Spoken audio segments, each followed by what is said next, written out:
Cropping pattern जो आपका major crops है वो डिपेंड करते हैं आपके रेनफॉल पे कि रेनफॉल कैसी होती है। रिवर्स सूख जाती है मोस्टली साउथ इंडिया में अगर आप देखो तो साउथ इंडिया और नॉर्थ इंडिया के रिवर में क्या मेन डिफरेंस है। जो नॉर्थ इंडियन रिवर है वो हिमालय से निकलती है और वो पेरिनियल रिवर है। दूसरी चीज डिफरेंट डिफरेंट क्रॉप्स के लिए डिफरेंट डिफरेंट स्कीम्स भी लेके आ रहे हैं सरकार।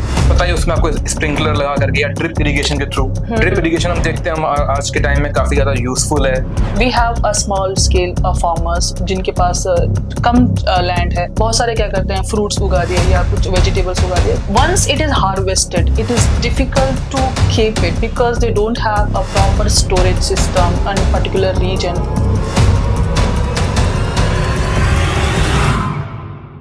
In GS paper 3, what we have seen is agriculture. The biggest topic what UPSC says agriculture. As we know, Indian economy, in other words, called agriculture economy. So here, let's see what UPSC says. Major crops, cropping patterns in various parts of the country. The major crops, we have different seasons. In different seasons, Rabi, Kharif, and Zaid. In different seasons, we have different type of croppings as well. Like in south, in like tropical region, moderate region, temperate region, ये जो सारे जो अलग अलग reason हैं इन सब में अलग अलग क्रॉपिंग होती है। तो what UPSC is asking is major crops cropping pattern in various parts of the country. As we know the India has been divided in like different regions, all states have different like location, ecology, everything like combines at the even agriculture pattern is different from each other. What Rajasthan people grows in Karnataka they won't grow. They don't know what people eat vegetables like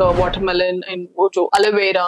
They consume muskmelon. They consume in Rajasthan. But when we talk about the southern part, we have different crop itself. Like we have ragi and other type of crops. What we consume, the pulses and other type of crops. Here, let's see. Actually, ma'am ये जो major cropping patterns हैं और major crops हैं, तो इसमें first of all we have to see effect of various regions, soils की cropping system पे और क्रॉप्स पे किन फैक्टर्स का इफेक्ट पड़ता है जिससे क्रॉप्स डिफरेंट डिफरेंट हैं इंडिया में। आप देखो इंडिया की स्पैन क्या है, नॉर्थ से लेके साउथ आपका तक, आपका ईस्ट से लेके वेस्ट तक काफी लार्ज स्पैन इंडिया का, ट्रायंगुलर शेप है कंट्री का और काफी वेरियस फीचर्स हैं, ज्योग्राफिकल फीचर्स हैं। तो जैसे अब बात की जाए कि आप कैसे कैसे क्या क्या क्या फीचर्स फैक्टर्स हैं जिनके ऊपर आपका मेजर क्रॉप करते हैं डिपेंड, तो सॉइल फीचर आपका सॉइल टाइप्स हो गए।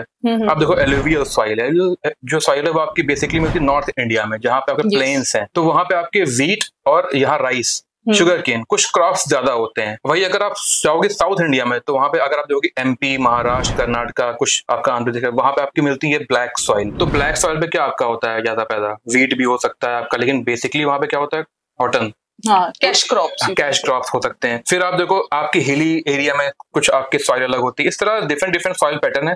जैसे साउथ में आप और नीचे जाओ कर्नाटका, तमिल में, तो वहां पे क्या आपके वहां पे सेलिन सॉइल है, वहां पे लाल सॉइल होती है, वहां लेटराइट सॉइल है। लेटराइट सॉइल में क्या होता है प्लांटेशन क्रॉप हो सकते हैं। Yes yes. फिर क्या चीज है, दूसरा चीज क्या हो सकती है कि क्रॉपिंग पैटर्न जो आपका मेजर क्रॉप्स है वो डिपेंड करते हैं आपके रेनफॉल पे कि रेनफॉल कैसी होती है। ये एक हो सकता है कि ज्यादा रेनफॉल जहाँ हो रही है वहां पे आपके कैसी क्रॉप्स होंगी।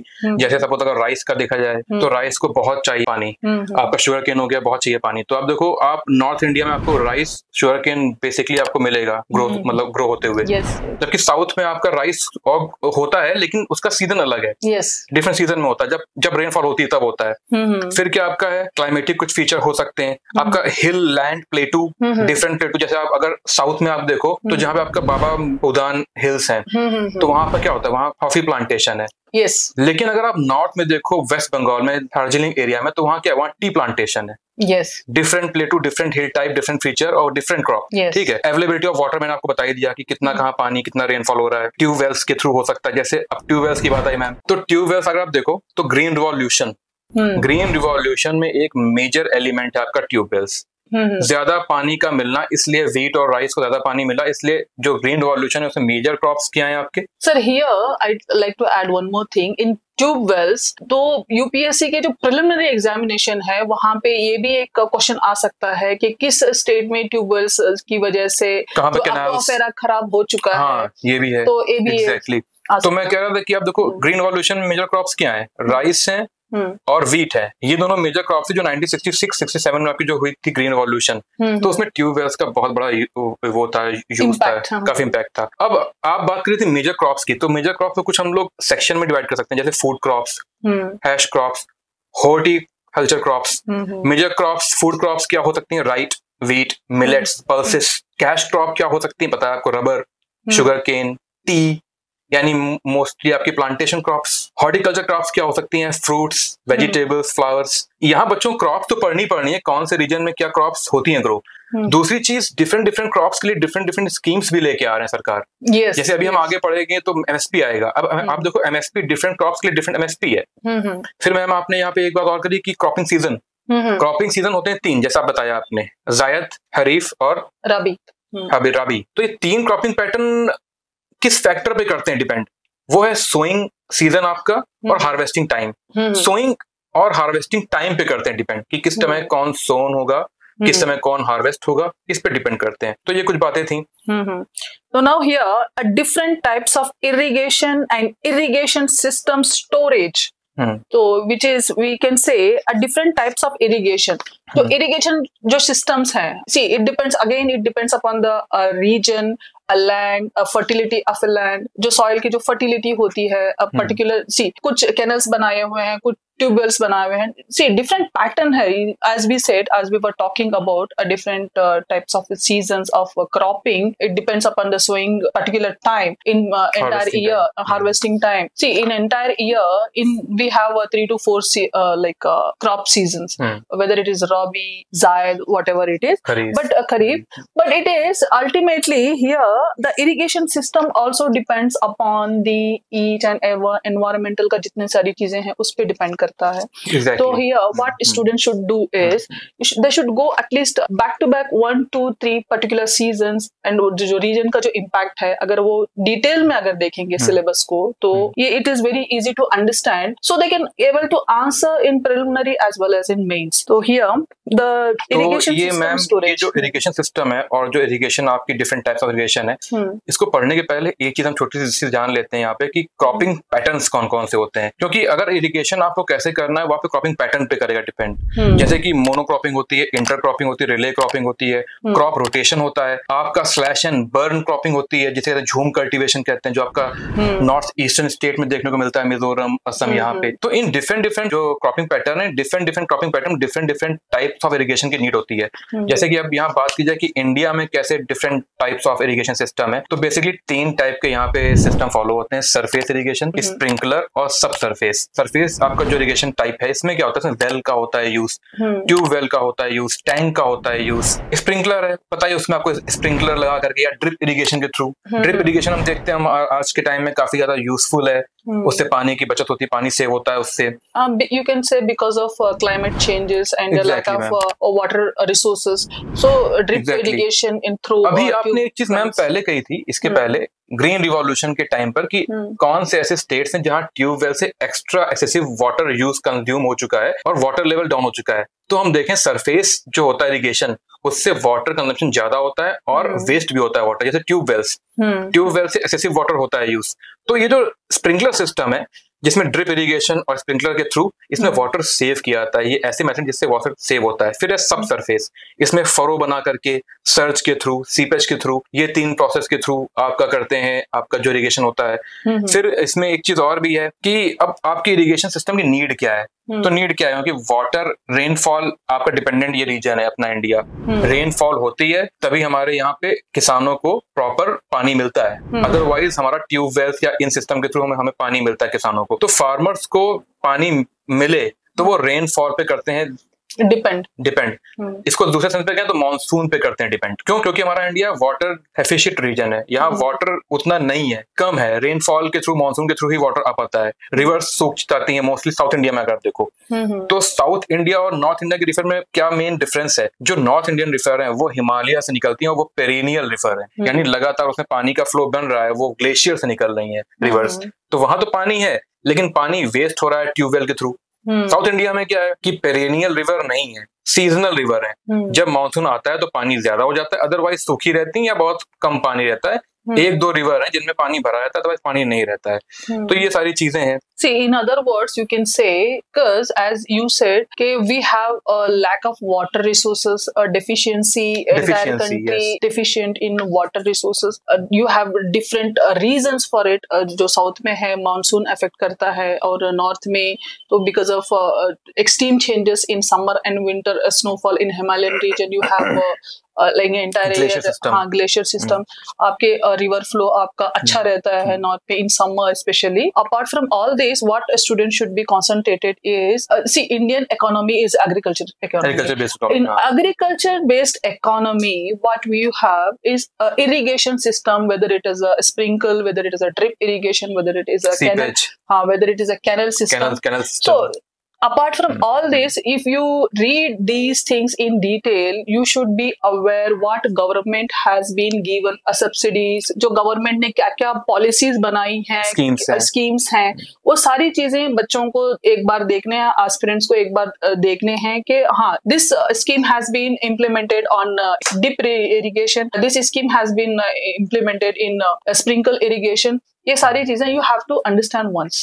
अभी जो आपने बात ये उठाई है कि कैसी स्कीम्स लेके आ रहे हैं हमारे इंडिया के जो सरकार है, जो भी यहाँ पे है गवर्नमेंट, तो मैंने बताया आपको कि इंडिया में जो कि मानसून पे डिपेंडेंट रीजन है, अपना जो फार्मिंग है वो मानसून पे डिपेंड करती है। और हम लोग, आप बार बार क्या कह रही हैं एक चीज की एग्रीकल्चर बेस्ड इकोनॉमी है, यानी कि आप देखो यहाँ 50% प्लस अप्रोक्सीमेटली 56% लोग कहीं ना कहीं से डायरेक्टली इनडायरेक्टली मानसून या आपके फार्मिंग पे करते हैं डिपेंड। एज आपका अगर देख लो आपका एम्प्लॉयमेंट या एज अ कंजम्पशन, कुछ भी देख लो, एग्रीकल्चर का बहुत बड़ा यहाँ पे इम्पैक्ट पड़ता है। तो गवर्नमेंट की स्कीम्स की बात आई, जैसे आप बोल रहे थी, तो उसमें कुछ ऐसी स्कीम्स हैं जो बच्चों को पढ़नी चाहिए। जैसे कि पहली स्कीम आज अभी के टाइम में रिसेंट डेज में बहुत चली, इसे कहते हैं प्रधानमंत्री कृषि सिंचाई योजना। इसका जो मोटो है वो है पर ड्रॉप मोर क्रॉप।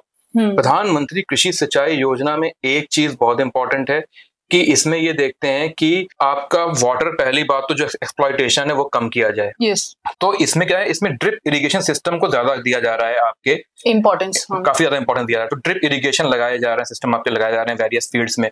और ड्रिप इरिगेशन लगाने के लिए हम लोग इजराइल की ले रहे हैं हेल्प, क्योंकि इजराइल में ऑलरेडी हम सबको पता है कि वहां पे जो फार्मिंग है पोटेंशियल, छोटा देश है लेकिन फार्मिंग पोटेंशियल काफी उनका हाई है। कैसे? वो ड्रिप इरिगेशन के थ्रू उनका होता है, उनकी पूरी फार्मिंग। तो हमने वहां से लिया है। दूसरा एक यहाँ पे माइक्रो इरिगेशन फंड, जैसा कि यहाँ पे बात करी है फंड, तो फंड मीन्स क्या है, कुछ इसमें कुछ पैसा रखा होगा, कुछ फंड होगा, उसको उसके यूज के थ्रू आपका इरिगेशन कैसे करना है वेरियस फील्ड्स पे, या फिर वेरियस जो फार्मर्स हैं उनके थ्रू। तो इस फंड के थ्रू मतलब उन फार्मर्स को दिया जाता है पैसा कि वो अपने फील्ड्स में लगा सकें प्रॉपर इरिगेशन सिस्टम। तीसरा है rain fed area development programme, और चौथा है नेशनल पॉलिसी ऑन वाटर। ये काफी ज्यादा इंपॉर्टेंट स्कीम जो बच्चों को पढ़नी चाहिए, और ये पेपर 3 में वो लोग यूज हो सकती हैं, इन एग्जाम्स यूज हो सकता है, कर सकते हैं। क्वेश्चन भी मतलब पूछ सकता है, मतलब ये जो स्कीम पे डायरेक्टली, लेकिन आपको यूज तो करनी पड़ेंगी, क्योंकि आपका इरिगेशन पे क्वेश्चन आएगा, वाटर एक्सप्लॉयटेशन पे क्वेश्चन आएगा, फार्मिंग सिस्टम पे क्वेश्चन आएगा, इस टाइप के क्वेश्चन आने हैं, तो आपको ये स्कीम तो करनी पड़ेंगे यूज। तो what is the best thing is, जब आप इरिगेशन पे आप आंसर कर रहे हो, तो अगर ये सारी स्कीम्स मेंशन कर दिया जाए in your answer, then it will be great. तो इसमें एक चीज मैं और मैं बता दूं, यहाँ पे अगर आपकी इरिगेशन की बात आती है तो इरिगेशन सिर्फ इरिगेशन ही नहीं पढ़ना होता है, क्योंकि इरिगेशन मींस क्या है, आप कैसे पानी को यूटिलाइज कर रहे हो फार्मिंग में। तो जैसे मैंने बोला एक्सप्लॉयटेशन हो रहा है, ज्यादा पानी यूज हो रहा है, तो उसे कुछ अल्टरनेटिव मेथड भी बच्चों को पढ़ने चाहिए, जैसे कि vertical farming system, ZBNF, zero budget natural farming. ये सारी चीजें भी बच्चों को पढ़नी चाहिए, क्योंकि ये भी डायरेक्ट क्वेश्चन भी पूछ सकता है। क्वेश्चन नहीं पूछेगा तो बच्चों को यूज तो करना ही पड़ेगा, क्योंकि जब वो बताएंगे वे फॉरवर्ड, तो वहां तो उन्हें यूज ही करना पड़ेगा। ये सब चीजें पढ़नी चाहिए बच्चों को। Here what we see is a transport and marketing of agricultural produce and issues related to constraints e-technology in the aid of farmers. Transportation and marketing of agricultural produce. See what we face usually, we have a small scale farmers जिनके पास कम land है, बहुत सारे क्या करते हैं, fruits उगा दिए या कुछ वेजिटेबल्स उगा दिए। Once it is harvested, it is difficult to keep it because they don't have a proper storage system in particular region. Specially when I talk about a tomato in our particular district where I belong, we grow lot of tomato, but tomato की life कितनी होती है, perishable है, hardly it will be less than 8 to 10 days। तो within 10 days you have to consume it, otherwise it will be like rot. हाँ, तो here what we see is transportation and marketing जो government ने जो सारे marketing जो system दिया है। एक्चुअली ये जो मैम ट्रांसपोर्टेशन मार्केटिंग और इसकी बात हो रही है, तो इसमें आपको और सभी को एक पॉइंट पता ही होगा, NAM, national agriculture marketing system जो आपका है। तो नैम फिर इसको कर दिया ई नैम, इलेक्ट्रॉनिक में, यानी आपका कंप्यूटर के थ्रू, यानी आपका इंटरनेट के थ्रू ऑनलाइन फैसिलिटी दे दी गई कि आप क्योंकि आपको मार्केट इजिली मिल जाए। आपको मीन्स किसको? जो प्रोड्यूसर्स हैं उनको, यानी फार्मर्स को, और जो ट्रांसपोर्टर हैं और जो पहुंचा रहे हैं उनको, फैक्ट्री इंडस्ट्री उनको। तो एक्चुअली जो ट्रांसपोर्टिंग सिस्टम है, इसमें ये सिस्टम है क्या? ये है एक्वायरिंग, स्टोरिंग, प्रिपेयरिंग, शिपिंग, ये सारा है। फिर कंजम्पशन यानी मार्केट के थ्रू। तो यानी आप एक्वायरिंग, यानी एक्वायरिंग कहाँ? फार्मर से रॉ मटेरियल लेकर के, शिपिंग, स्टोरिंग हो करके, प्रिपरेशन कर करके, उसका शिपिंग करके आप कंज्यूमर के पास पहुंचाएंगे। तो ये पूरा ट्रांसपोर्टेशन एक सिस्टम है ट्रांसपोर्ट का। हियर अभी वी कैन से इट, अभी बहुत सारे ऐसे प्राइवेट लोग आ चुके हैं मार्केट में, जैसे कि कंट्री डिलाइट हो गया या बिग बास्केट हो गया, स्विगी हो गया, जो आपके डायरेक्टली फार्मर से चीजें पिकअप करते हैं, then they will deliver it within few minutes, you can say within 30 minute. तो ये एक सिस्टम गवर्नमेंट ने इन लोगों को भी अकोमोडेट किया है। दो government is doing so many things, whether it is marketing, whether it is supporting in transport, जो लोकल मार्केट्स है जहाँ पे कुछ ज्यादा प्रोडक्शन होता है। For example I just talk about tomato, we produce a lot of tomato in a particular district, तो वहाँ पे टोमेटो का मार्केट है अलग से। Usually you won't see anywhere else, जो हर जगह हर किसी का कुछ ऐसी जगह होती हैं जो हॉर्टिकल्चर चीजें होती है, वहाँ पे फ्लावर मार्केट्स होते हैं। तो जो डिस्ट्रिक्ट हेडक्वार्टर्स होते हैं वहाँ पे गवर्नमेंट बहुत सारी फैसिलिटीज प्रोवाइड की जाती है, हॉपकॉम्स दिए जाते हैं जहाँ पे फ्रेश फ्रूट्स लाके, फ्रेश वेजिटेबल्स लाके आप सेल कर सकते हो। Everything has its own procedure, what you have to understand is, हाँ, तो एक प्रोसेस है, एक पूरा प्रोसीजर है, एक पूरा एक long term step by step, हर एक स्टेप है। वेदर इट इज, अगर for example you have a cash crop like sugar cane, what government do, what even private people do is, जहाँ पे शुगर केन्स है वहाँ पे फैक्ट्रीज इम्प्लांट करती है ताकि वहाँ के पर्टिकुलर लोगों को शुगर केन लेके किसी और स्टेट में ना जाना पड़े, कहीं और ना जाना पड़े। सी वो अलग टॉपिक है कि फैक्ट्री सिस्टम वो अलग है, वो अलग सिस्टम है। But still what I am talking, given an example is कि government giving so many schemes and help and like you can say loans and aids and even giving lot of support, तो इन सब चीजों के लिए you have to go through some schemes। ये जो आप बात कर रहे हैं गवर्नमेंट स्कीम्स की और ये सारी, तो पहले तो इसमें ट्रांसपोर्टेशन मार्केटिंग में कुछ चीजें जान लेना चाहिए कि ट्रांसपोर्टेशन मार्केटिंग स्टोरिंग ये गवर्नमेंट किस एजेंसी के थ्रू कर रही है। तो इसमें सबसे इंपॉर्टेंट जो आपकी एजेंसी है वो है FCI, food corporation of India, जिसके वेयर हाउसेस बने हैं, स्टोरिंग फैसिलिटीज हैं, वहां जाके आप वेयर हाउसिंग में, आप वेयर हाउसिंग जो आपकी होती है, ई वेयर हाउसिंग आपकी रेसिप्ट, उनके थ्रू आप कर सकते हैं स्टोर अपने रॉ मटेरियल को। दूसरी चीज FCI के बाद की सरकार जो गवर्नमेंट है वो क्या स्कीम लेके आ रही है, जैसे आपने कहा पेरिशेबल गुड्स हैं और डिफरेंट टाइप्स ऑफ गुड्स हैं, तो कुछ स्कीम्स यहाँ पर हैं। तो जैसे कि एक शुरू किया था सर, अभी गवर्नमेंट शुरू किया था कुछ साल पहले, फार्मर रेल्स किया था शुरू। फार्मर रेल क्या है? रेलवे के थ्रू आपका गुड्स पहुंचाया जाएगा, बेसिकली आपके पेरिशेबल गुड्स, क्योंकि फास्ट मोड से, ट्रांसपोर्ट मोड से जल्दी पहुंच जाए। मिल्क हो गया, टोमेटो आपने एग्जांपल दिया वो हो गया, कुछ वेजिटेबल्स हो गए वो, तो रेल के थ्रू। ऐसे कृषि उड़ान एक स्कीम आई थी। कृषि उड़ान में क्या है? एयर मोड के थ्रू, एयर ट्रांसपोर्ट फैसिलिटीज के थ्रू फार्मर का जो प्रोड्यूस है, जो आपका रॉ मटेरियल है, उसको काफी जल्दी पहुंचाना है, क्योंकि आप देखो ना आपके एयर मोड के थ्रू जल्दी पहुंच जाएगा, और तो वहां भी पेरिशेबल गुड्स को पहुंचाना है। एक टॉप्स स्कीम आई थी। एक टॉप्स स्कीम का मतलब ये था कि टोमेटो, अनियन एंड पोटैटो, इनको ट्रांसपोर्ट करना, इनका स्टोरेज करना, इनको वेयर हाउसेस के थ्रू पहुंचाना कंज्यूमर तक।